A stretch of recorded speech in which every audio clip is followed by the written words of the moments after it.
Bir Demet Tecrübelerim kanalına hoş geldiniz. Evet, Krasula ovata meşhur para çiçeğimiz. Şimdi çiçek bakımında şu çok önemlidir. Sadece sulamak, sadece yaşlarını görmek yetmiyor. Ara ara çiçeğin her şeyini kontrol etmemiz gerekiyor. Bunlardan bir tanesi de toprak. Şimdi bakın, ben kendimdeki toprak dengesini göstereceğim. Şu anda bakın, toprağı bayağı azalmış ve toprakların verimliliği az diye düşünüyorum. Bu noktada toprak ilave etmek ve ayrıca çiçeğin alttan daha rahat büyümesi için bakın, şurada fazlalık yavrular var. Bunları ayırmak gerekiyor ki çiçek rahat rahat büyüyebilsin. Şimdi bugün sizlerle şu eksik toprağı ilave edeceğiz ve şuradaki yavruları ayırıp yeni saksıya dikeceğiz. Evet, şöyle. Dikeceğimiz saksı bakın şöyle alttan iyi drenajlı olması gerekiyor. Evet, ve bir dış saksı şöyle kullanabiliriz. Şimdi birlikte işlemleri yapalım.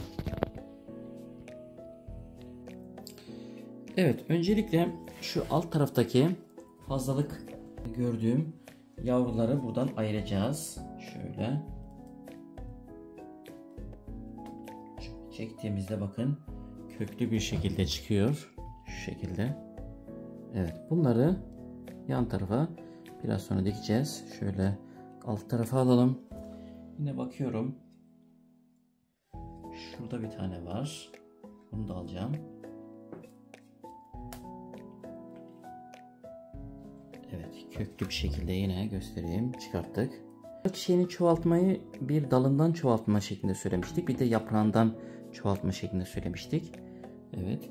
Şimdi bakın, şu altta küçük bir tane dal var. Bu dal buradan alacağım çünkü alt tarafın biraz daha rahat nefes almasını istiyorum. Evet, bu dalı da buradan koparttık. Şurada yine bir farklı bir tane küçük var. Bunu da alacağız buradan.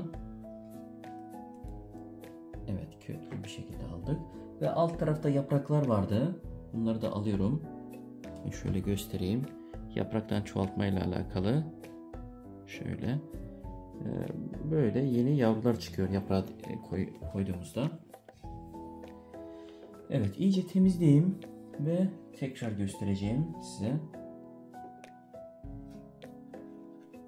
Toprağın durumunu tekrar göstereceğim.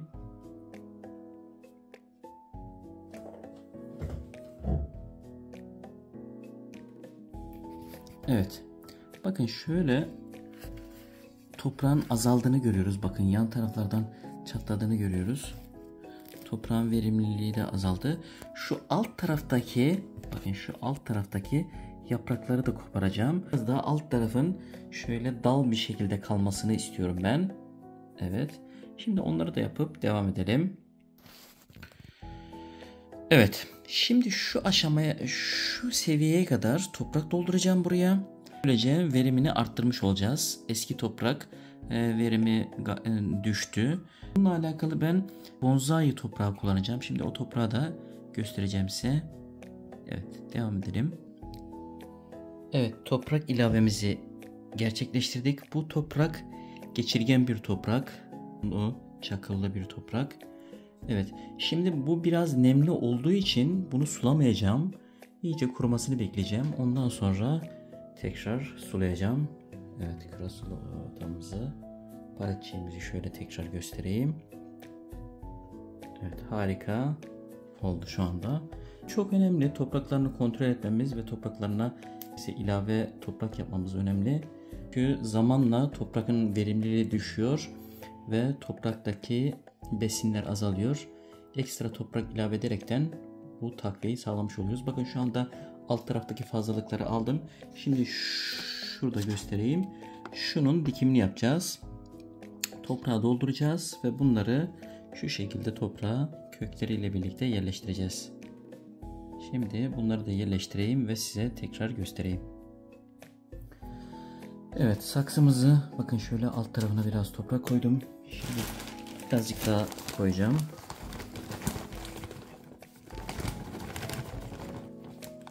Evet. Şimdi Bakın toprak nemli şu anda. Köklü çiçeklerimizi bakın şu alt taraftaki dallarını hafif koparıyorum. Birkaç tane. Evet, kopardım. Şu şekilde düz olacak şekilde yerleştireceğim tam ortaya.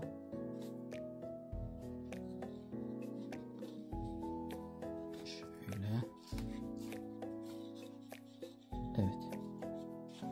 Bunu bu şekilde yerleştirdim. Şurada bir tane daha vardı. Bunu da şöyle yanına koydum.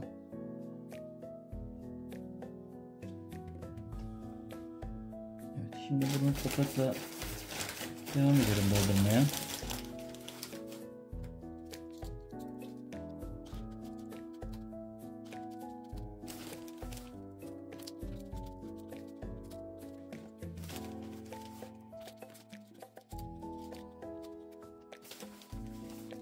Evet, toprakla uğraşmak stresi de azaltıyor. Herkese tavsiye ederim böyle çiçeklerle uğraşmak, toprakla uğraşmayı. Evet, diğer şu dallarımızı da bunlar şöyle yerleştirelim.